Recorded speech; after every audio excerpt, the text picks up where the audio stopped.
He pulling weight? How's your knee? It hurts. Has he been pushing you a little too hard, mate? No. You could have long time ago said goodbye, Oliver. That's all in the past. You're not still carrying that around, are you? Because I went ahead and did a picture with someone else 16 years ago. That's a taste of the movie Stan and Ollie. It's about comedy legends Laurel and Hardy. Some even say the world's greatest comedy team.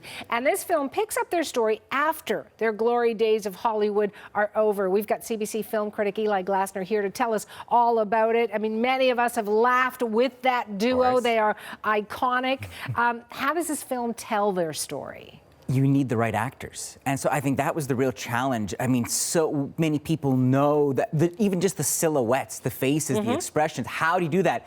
John C. Reilly, in this amazing prosthetic makeup, becomes Oliver Hardy. Now, this is the guy living the good life, loves women, getting married, doesn't want to rock the boat. And then that is Steve Coogan, British actor, as Stan Laurel.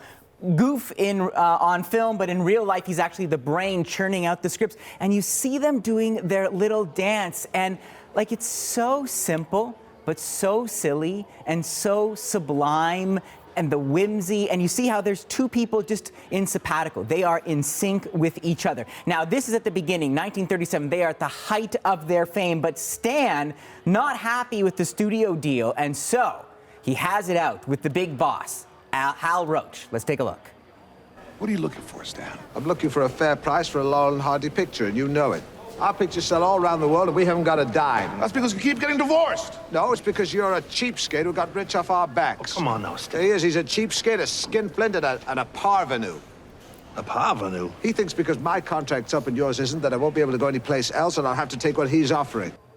So there you go. And at the height of their fame and notoriety, there's a falling out. And the movie, as you said, picks up 16 years later, down on their luck, touring Europe in small little dingy theaters to try and raise some money and get a new film off the ground. That's a story I didn't know about as well. I mean, you only think of the glory days, but is this a compelling film? I think it's charming, it's sweet, it's bittersweet because it's the passage of time, and it's about these two friends who are kind of stuck together, right? Because together they are better than they are apart. And so it's a film about love, about friendship, about how they bicker and argue and their frustration at their lowest moment. Ollie calls Stan a hollow man who hides behind a typewriter. Ouch!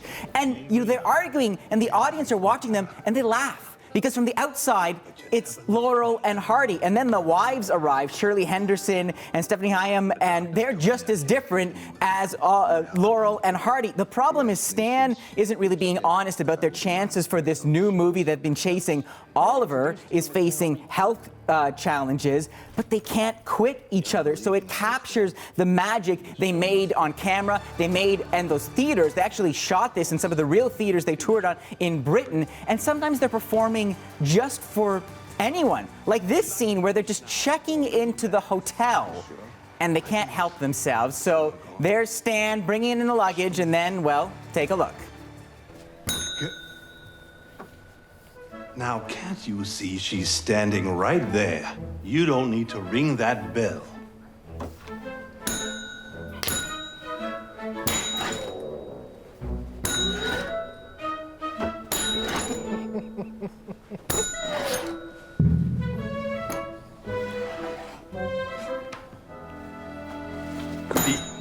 That wasn't me.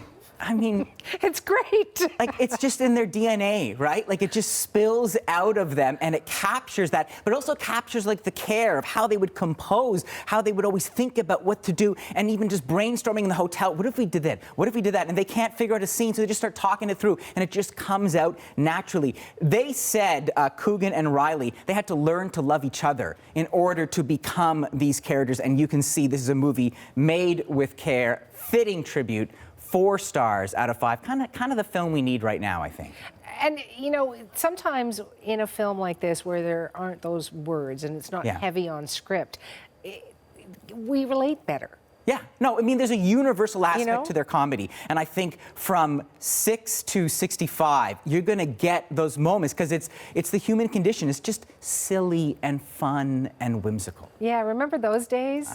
Somewhat. You actually still live those days, which is great. Thank you, Eli. My pleasure. CBC film critic Eli Glasner.